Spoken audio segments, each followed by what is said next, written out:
واحد والله على الفاضي. والله البخوري والله ما حط حارس عماره والله. بداية المباراة أول شيء مبروك لنادي الفيصل إخواننا وحبايبنا، والمباراة بلشت بروح رياضية عالية لغاية نصف الشوط الأول. بلشت الشتائم من جمهور الفيصل، إحنا جمهور الوحدات ما طلع منا شتائم نهائيا إلا بعد ما نصف الشوط الأول بلش فيه شتائم من جمهور الفيصل. تمام. بداية المباراة إحنا كنا نهتف لجمهور الوحدات ونرد مع بعض، إحنا والفيصل نهتف هتاف واحد. تمام. ولكن الشتائم طلعت من جمهور الفيصلي في نصف الشوط الاول. انا بلوم يعني روابط جمهور الفيصلي، المفروض ظليتوا ضابطين الوضع افضل من هيك. انا والله ما بحب اشتم الفيصل لا في رمضان ولا بشعبان ولا اخوان، احنا واغلب اصحابي فيصلاويين ما بنحب الشتائم، ولكن الشتائم طلعت من جمهور الفيصلي في نصف الشوط الاول. يلا هالخوفه ان شاء الله اللي بيحصل كاس الاردن هو اللي بيكون الافضل. الموسم الكروي عباره عن 4 بطولات، الوحدات اخذنا السوبر، الدرع راح للفيصلي، الحسين الربد اخذ الدوري، راح ياخذ الدوري، اللي بيفوز بكاس الاردن هو الافضل هذا الموسم. انا من وجهه سبب خساره الوحدات اليوم المدرب رافت علي، يعني بتلعب لي مهاجم زي سيدريك هنري، شو بده يسوي قدام الفيصل؟ انس العوضات وينه؟ بها فيصل من اول الموسم وهو مصاب، انس مصاب وبهاء مصابين. طيب ما فيش عندنا مهاجم، سيدريك هنري قدام الفيصل بتلعب لي مهاجم. المباراه كانت لك الشوط الاول، ليش ما سجلت؟ قديش ضيعنا فرص، وزاد علينا عبد الله الفخوري. ليش تطلع عبد الله الفخوري انت حارس، ليش تطلع زيك طلع للجول؟ ما لها داعي، في عندك مدافعين.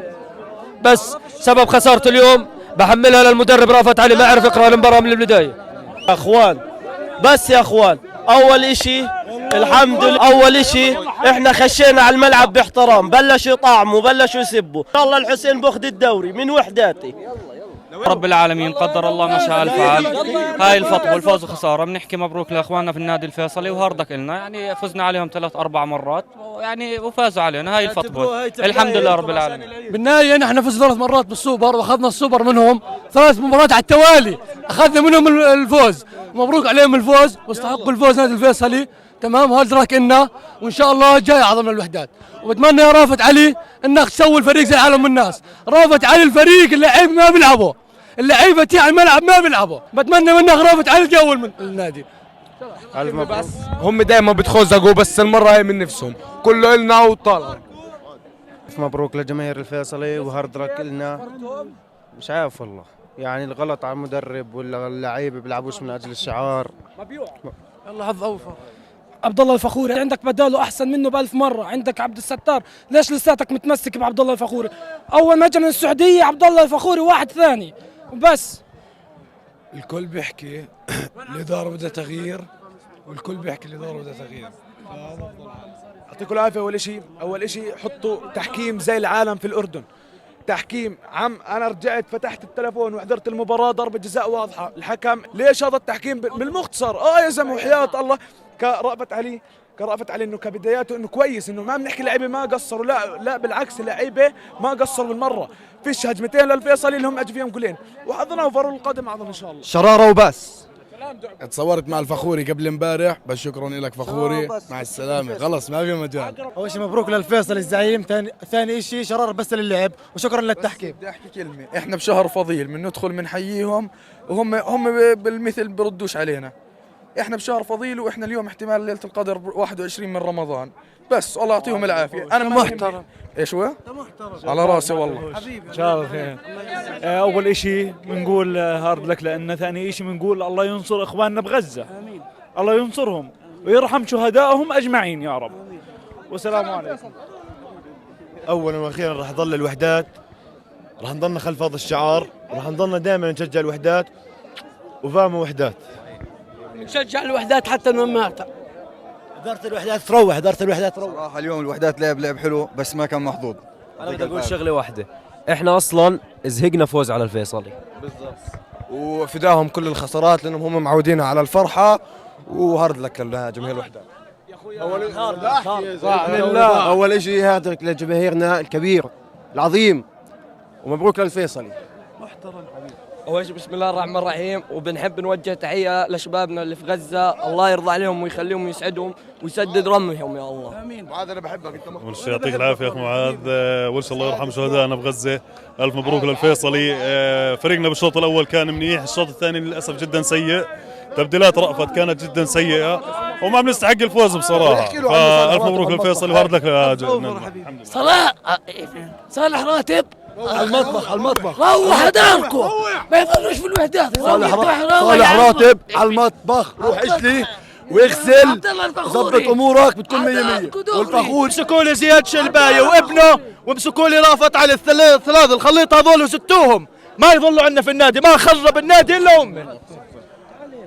عمي لا في فكر فني ولا في مدرب ولا دفاع ولا هجوم، هذول وينهم؟ سواد الباحث اداره 5 مدربين بموسم واحد يغير، وين صارت هاي؟ فيش استقرار فني عندك ليش؟ مشان الحمدة مشان الله روح مشان الله عندهم البحول روح زياد وبشار اداره تغيير اداره. وقف ساعدني وقف اسمع والله بشار واحد والله صلوا على النبي الله يعطيك العافيه. اول شيء الله لا يسامحك يا بحور على اللي سويته، والله العظيم لا الله لا يسامحك. كيف لا لما طلع وضيع المباراه كامله، كيف لا كيف غلطه ضيع المباراه؟ ايش الغلطه اللي سواها؟ ما ضيع المباراه. الله لا يعطيك العافيه يا بحور، لو اني فايز عليه 10 مباريات يا زلمه تضيع مباراه يا رجل. اول شيء عندي يا اخوان طلع لكم عاده، اول شيء الحمد لله رب العالمين، عادي قدر الله ما شاء فعل، خسرنا مع فريقنا على الحلوه وعلى المره، والفيصلي مكلوهم 3 مرات ورا بعض، هم فرحانين على ايش؟ وقفوا الانتصارات يعني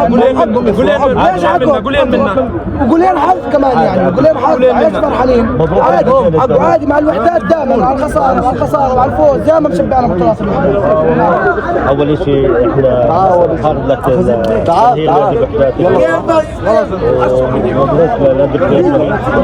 واحنا من هسه بنشد على اداره نادي الوحدات. يا بشار يا بشار يا بشار الوضع يعني عندك 3 لعيبه اساسيين عندهم اصابات، شغل لك حوالي تقريبا سنه عمال بفوت وبصاب، يعني بدل يعني خلاص خليهم يعني يا بشار. بعدين اول مباراه رافت علي يعني احنا بسوريا معه ان كان بالخساره وان كان بالفوز. جميع الوحدات ما بتزعل على ايش؟ على الحلم. احنا بس نهتف ومن نادي يا بشار بدنا لعيبه بالهجوم، بلزمنا لعيبه بالهجوم. وشكرا لكم. اول شيء الله يفك عنا بغزه، ثاني شيء رأفت علي زمان خدمتنا وكنت قائدنا، حاليا ما بتنفع قائدنا بالمره يا اخوان. الله يعطيكم العافيه. اول شيء المباراه كانت يعني جيده، جمهور مرافق والفيصل اللي كان موقف محمود الاول رقم 1 كان جمهور الفيصلي، ما بنقدر نحكم على رأفت علي مباراه واحده يعني المباراه فوز او خساره قلنا لك اياها وافق الجميع، ومباراه الفيصل بالنهائي هذا بقول للكابتن شراره ما قصر الله يعطيه العافيه. هو كلمهم 3 مرات راتب واحد، هم ما اعطوا اداء صراحه، ما اعطوا اداء، غلطه الفخوري وغلطه ابو الجزر، بس بنقول لهم مبروك وهارد لك إلنا، وان شاء الله جاي كاس الخاوه باذن الله. قلنا بشار بده مصاري بنعطيه، بدنا مدربين، هذا مش مدرب حارس والله مو مدرب، شرار لحاله بيلعب. شرار الحارس راح طلعه، ليش طلع شرار؟ هو الوحيد اللي بيلعب الحارس، ما فيش حارس. وين انا يا اخوان المجموعه والالتراس لازم يرجعوا. قدر الله وما شاء فعل، بس رساله لاداره النادي مشان الله بس على ايديكم قد مستقبلاتكم وسلموا النادي المؤقته. الله قالها 3 سنوات اذا ما ناخذش بطوله، زي ما الله قالها بنيجي وبندعم. والله طبح الكيل والله طبح الكيل. بتقول لي حسين شو حسين اذا بطل دوري وفوز في الدقيقه 97؟ والله العظيم مش مطمئن، والله مش مطمئن. مشان الله يا بشار مشان الله. وليش الله يرحم شهدائنا الله ينصرك. بقول لك اياه اليوم يعني حواتب الفخوري دمروا يا رافت علي. شفت الشوط الثاني بدل بعمل على الدقيقه 75 بثلاث دقائق حرام والله العظيم حرام. واول شيء مبروك لجمهور الفيصلي، وهذا مش مبروك، لا مبروك للحكم، مبروك لا احنا منا احنا اللي ضيعنا الفوز بايدينا، مش لا حكم ولا احنا ثاني شيء لازم الاداره هسه تستقيل لانه دمرت النادي 3 سنوات ولا بطوله. فيصل خلي جمهور الفيصل يفرح على الفرحه، سوبر دوري تشكيل ورفات عادي جدا. الحق على الاداره بنحط الحق على المدرب 100 سنه. اللعيبه في الملعب لما تضيع شلال فرص في الشوط الاول، الحق على مين؟ على اللعيب اللي على باب الجول واللي عرفت عليه ينزل يجيب الجوال. والله يعطيك العافيه. معاذ ما بالله ما تشطب شيء، لو اداره فيها حي تروح الاداره كيان زياد لبشار يروح الاثنين هسه يروح ابنه معاه حملوا له شوارع ما بدنا الحمد لله على كل